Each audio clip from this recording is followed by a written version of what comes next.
Schelly short here. We're going to take this, turn it into floor pans for a 69 Dodge Dart. Let's go.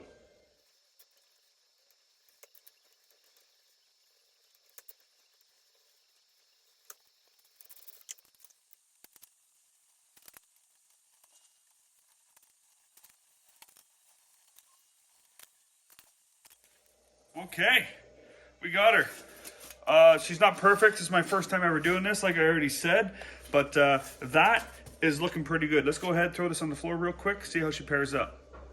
So there's where we're going. See those lines? There it is. That looks pretty good. So the grinder I need for along there is out of belts, and they should be here today or tomorrow, but the rest of it's pretty good. Those lines are good enough. I'm gonna end up covering a lot of it with the sealer to help protect it, and then underneath is gonna get the same treatment.